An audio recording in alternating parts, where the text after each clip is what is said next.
వార్త 9వ అధ్యాయము 23వ వచనమండి. మరియు ఆయన అందరితో ఇట్లనెను, ఎవడైనను నన్ను వెంబడింప గోరిన ఎడల తన్ను తాను ఉపేక్షించుకొని ప్రతి దినము తన సిలువనెత్తుకొని నన్ను వెంబడింపవలెను.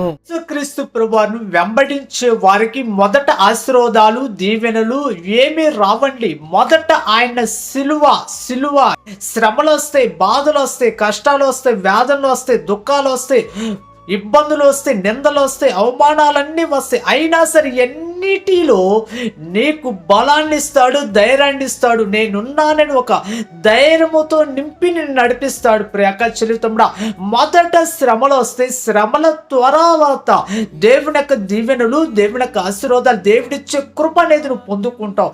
శ్రమ పొందందే నీకు దీవెనలు లేవండి. శ్రమ పొందిన తర్వాతే దేవుడిచ్చే కృపను పొందుకుంటావు. అలాంటి కృప దేవుడు మీ అందరికీ దయచేయును గాక. పరిశుద్ధుడా, ప్రేమగల తండ్రి, జీవమగల దేవా, నిన్ను వెంబడించేటప్పుడు శ్రమలు వచ్చినా సరే శ్రమలలో నాయన అధికమైన కృపను చూపించు. యేసు నామములో అడుగుచున్నాం తండ్రి, ఆమేన్.